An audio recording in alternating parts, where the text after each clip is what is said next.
मंडळी मस्त खमंग असं हे थालीपीठ आज ना डब्यासाठी बनवलेलं होतं. आता हे थालीपीठ बनवताना मी यामध्ये ना घरातीलच पिठाचा मिक्स पिठांचा वापर करून तयार केलेला आहे. मऊ लुसलुशीत हे थालीपीठ दिवसभर राहतं बरं का. आता डब्यासाठी द्यायचं म्हटलं तर मऊ लुसलुशीत थालीपीठ हवंच आणि दह्याबरोबर खायला हे थालीपीठ खूपच छान लागतं. चला मग रेसिपी पाहूया. थालीपीठ बनवण्यासाठी ना 3 ते 4 हिरव्या मिरच्या घ्यायच्या आणि ह्या हिरव्या मिरच्या आपल्याला ना भाजून घ्यायच्या आहेत. आता ह्याचा ठेचा बनवायचा म्हटलं की मिरचीही भाजून घ्यावीच लागते. थोडंसं तेल यामध्ये घालायचं आणि मिरची मध्यम आचेवरती आपल्याला भाजून घ्यायची आहे. मिरची भाजून घेतली की यामध्ये 2 मोठे लसणीचे गड्डे सोलून घेतलेले ते घालायचे, तेही यामध्ये भाजून घ्यायचे आहेत. अर्धा इंच अद्रक घेतलं तेही यामध्ये भाजून घ्यायचं आहे.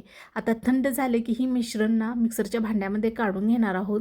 यामध्ये अर्धा चमचा जिरे घालायचे, चवीनुसार मीठ घालायचं आणि थोडीशी कोथिंबीर घालून याचा आपण ठेचा तयार करून घेणार आहोत. जास्त बारीक करायचं नाही, ओबडधोबड अशा पद्धतीने ठेचा तयार करून घ्यायचा आहे. या ठिकाणी ना मला 8 ते 9 थालीपीठ बनवायचे होते.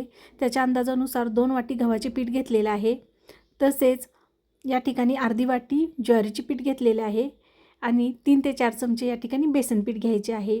1 चमचा ओवा हातावरती क्रश करून घालायचा आहे. थालीपीठ खुसखुशीत होण्यासाठी ना यामध्ये 2 चमचे पांढरे तीळ घालायचे आहे. तीळ घातल्यानंतर 1 चमचा या ठिकाणी हळद घालायची आहे. हळद घातल्यानंतर चवीनुसार मीठ घालून घ्यायचं आहे. एक लहान आकाराचा कांदा या ठिकाणी बारीक कट केलेला आहे तो घालायचा आहे आणि थोडासा पालक माझ्याजवळ शिल्लक होता तोही यामध्ये मी घातलेला आहे. तुम्ही या ठिकाणी कोथिंबीर वापरू शकता, पण पालक शिल्लक होता त्यामुळे मी पालक या ठिकाणी घातलेला आहे. पालकामुळेही थालीपीठ खूप छान लागतं. आता तयार करून घेतलेला जो ठेचा आहे तो पूर्णपणे यामध्ये घालायचा आहे.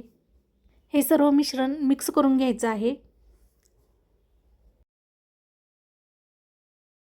थोडं थोडं पाणी आता मिसळून घ्यायचं आहे. पाणी मिसळत आपल्याला हे थालीपीठाचं पीठ भिजवून घ्यायचं आहे. पीठ या ठिकाणी बघा भिजवून तयार झालेलं आहे. आता या ठिकाणी पीठ भिजवल्यानंतर आपण एक 5 मिनटं याला रेस्ट करायला ठेवणार आहोत, जेणेकरून सर्व यामध्ये मसाले मुरले जातील. 5 मिनटानंतर आता आपण थालीपीठ थापायला घेणार आहोत. एक कॉटनचा कपडा घ्यायचा आहे. त्याला ना पहिल्यांदा आपल्याला ना एका वाटक्यामध्ये पाणी घेऊन पूर्ण भिजवून घ्यायचं आहे. भिजवल्यानंतर पोळपाटावरती ना त्याला पसरून घ्यायचं आहे. पसरून घेतल्यानंतर थोडंसं आपण कॉटनच्या कपड्याला पाणी लावून घेणार आहोत आणि छोटासा या ठिकाणी थालीपीठचा गोळा घेऊन या ठिकाणी ना थापून घेणार आहोत. आता तुम्ही या ठिकाणी कपड्यावरती तीळ पसरून थापू शकता आणि वरूनही तीळ लावू शकता. तिळामुळे काय होतं की आपले हाडे मजबूत होण्यास फार फायदेशीर तीळ आहे, त्यामुळे तीळ थालीपीठमध्ये जरूर वापरा. खाताना खूप छान लागतात तीळ.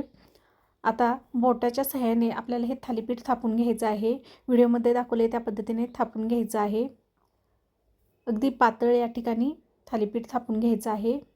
जर हाताला चिटकत असेल तर पाण्याचा हात घेऊन आपल्याला बोटाने असं पसरून घ्यायचं आहे. जर आपलं थालीपीठ आपल्याला एका बाजूला जास्त जाडसर वाटत असेल तर काय करायचं, लाटणं घ्यायचं, लाटण्याला पाणी लावायचं आणि लाटण्याने आपल्याला हे थालीपीठ ना अशा पद्धतीने लाटून घ्यायचं आहे. चिटकू नये यासाठी आपल्याला लाटण्याला पाणी लावून घ्यायचं आहे आणि परत बोटाने आपल्याला थापून घ्यायचं आहे, जेणेकरून हे थालीपीठ वाटेल. आता या ठिकाणी थालीपीठ आपलं बनवून तयार झालेलं आहे. थोडंसं पांढरं तीळ घेतलेलं आहे, वरून आपल्याला लावायचं आहे. आता आपण थालीपीठ भाजून घेणार आहोत.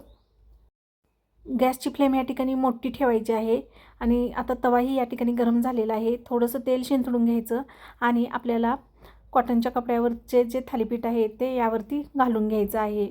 या ठिकाणी लक्षात ठेवायचं आहे की थालीपीठ ज्यावेळी आपण घालतो त्यावेळी गॅसची फ्लेम मोठी ठेवायची. मोठी फ्लेम ठेवल्यामुळे काय होतं की कपड्याला आपले थालीपीठ चिटकत नाही, अलगद त्या ठिकाणी निघलं जातं. झाकण ठेवून 2 मिनटं आपल्याला हे थालीपीठ वाफवून घ्यायचं आहे. आता 2 मिनटानंतर बघा मस्तपैकी थालीपीठ या ठिकाणी तयार झालेलं आहे. तुम्ही अशा पद्धतीने वाफवूनही थालीपीठ खाऊ शकता किंवा दुसरी बाजूही तुम्ही तेल लावून भाजू शकता. आता या ठिकाणी दुसरी बाजू मी तेल लावून भाजून घेत आहे. मस्तच या ठिकाणी बघा थालीपीठ आपले बनवून तयार होतात आणि अगदी दिवसभर मऊसूद हे थालीपीठ राहतात. डब्यासाठी मी हे थालीपीठ बनवलेलं आहे. मस्त खमंग असा हा वासही येत आहे.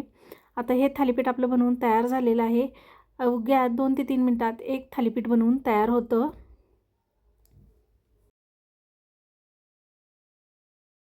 दुसरं थालीपीठ या ठिकाणी थापून घ्यायचं आहे. बघा कॉटनच्या कपड्याला थालीपीठाचं पीठ अजिबात चिटकलेलं नाही. आता पाण्याचा हात घेतलेला आहे. यावरती थोडंसं तीळ आपल्याला भुरभुरून घ्यायचं आहे.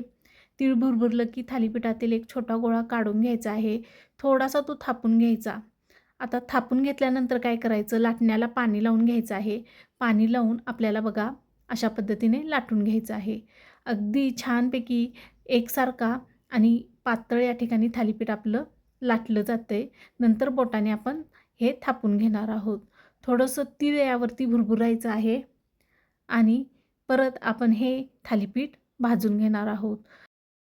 गॅसची फ्लेम आपल्याला मोठी करायची आहे आणि मोठ्या फ्लेमवर आपल्याला थोडंसं तेल शिंतळून हे थालीपीठ घालून घ्यायचं आहे. झाकण ठेवून 2 मिनटं वाफ काढून घ्यायची आहे आणि वाफ काढून घेतल्यानंतर दुसऱ्या बाजूनेही हे थालीपीठ चांगले खमंग भाजून घ्यायचे आहे. अशा पद्धतीने मस्त खमंग थालीपीठ आपले बनवून तयार होतात आणि अगदी मऊ लुसलुशीत तयार झालेले आहेत. चला मग अशा पद्धतीने सर्व थालीपीठ मी थापून भाजून घेते. बघा अगदी मऊ लुसलुशीत या ठिकाणी ना खमंग थालीपीठ बनवून तयार झालेले आहेत. हे थालीपीठ दह्याबरोबर खायला खूप छान लागतात. माझी जर रेसिपी तुम्हाला आवडली असेल तर नक्की सबस्क्राईब करा. चला परत भेटूया नवीन रेसिपीबरोबर. तोपर्यंत रामकृष्ण हरी. धन्यवाद.